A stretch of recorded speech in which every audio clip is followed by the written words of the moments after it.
Bonjour à tous, bienvenue dans cette nouvelle capsule. Une fleur, une émotion, une sorcière. Une petite sorcière de Bach qui illustre ici un état émotionnel traversé, un des 38 états émotionnels qui correspondent aux 38 élixirs floraux, les fleurs de Bach. Je suis Fabienne Baez et je me fais un plaisir de vous raconter un état émotionnel. Alors aujourd'hui, qui se présente à nous? L'impatience, en anglais comme en français. Alors voilà un élixir floral qui va nous aider à conscientiser l'émotion comme une énergie. Regardons bien comment cette petite sorcière se comporte, hein. Elle a le pied qui tapote, elle a les poings serrés, elle souffle, elle regarde en l'air, elle gigote un peu. Ah. C'est un état émotionnel où l'énergie est en bouillonnement à l'intérieur. Elle est speed, elle a besoin que ça bouge, que ça aille vite. Voilà, impatience est impatiente. Impatience a un petit problème avec le temps qui passe. Et surtout le temps qui ne passe pas assez vite à son goût. Elle est très rapide, elle connecte vite, elle peut être en avance sur le reste. Euh, c'est un atout, un talent, mais ce peut être un inconvénient lorsqu'on se fait déborder par cette énergie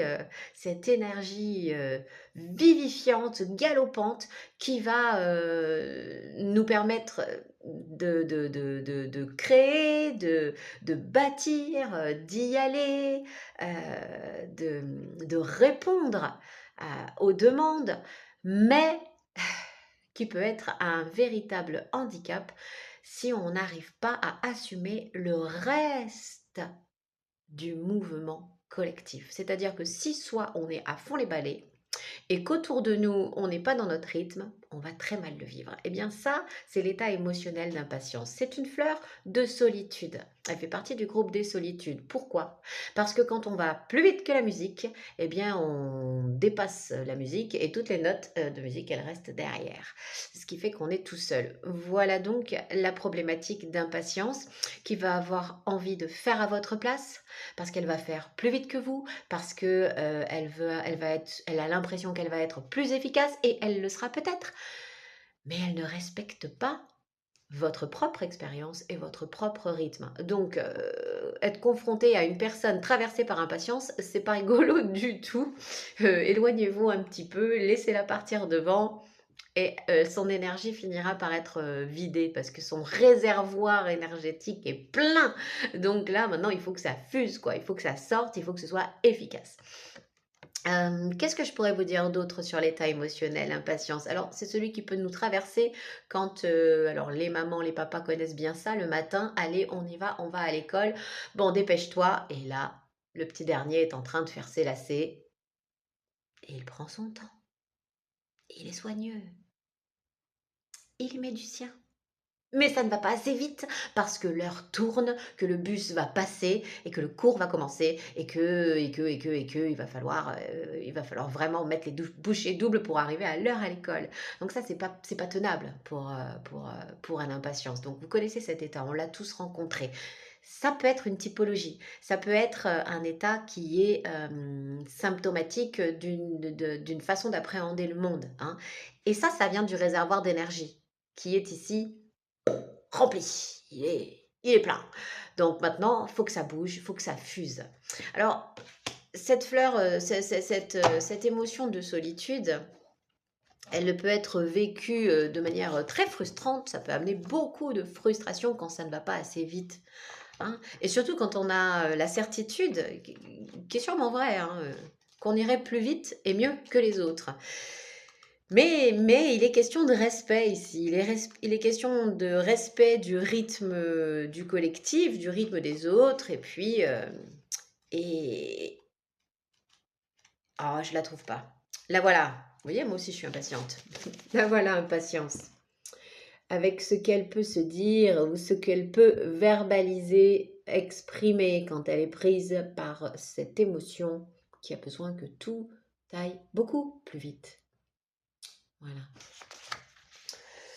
Donc, elle peut être désagréable et donner des ordres du type: «Allez, on s'active, on y va, on y va». Ça, c'est l'exemple des enfants tout à l'heure avec le petit garçon qui a du mal à faire ses lacets ou qui les fait pas assez vite. Donc, ça va être du «dépêche-toi», du «laisse, je vais le faire moi-même», pas le temps et ah! Voilà. Alors, on l'a fait les lacets nous-mêmes, on a bousculé, le petit chouchou et on lui a volé son expérience, on lui a volé son apprentissage parce qu'il a besoin de faire ses lacets dans sa propre, conscience, avec son propre temps et cetera. Ça lui appartient et c'est ça qui va faire qu'il va, intégrer l'apprentissage. Donc impatience, c'est un petit peu un voleur d'expérience. Alors faites gaffe quand vous croisez des impatiences et faites gaffe aussi quand vous êtes dans cet état, respectez, ce que l'autre doit vivre à son rythme.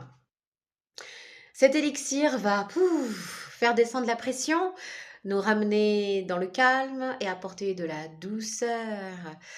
Cette énergie va pouvoir être enfin canalisée à bon escient.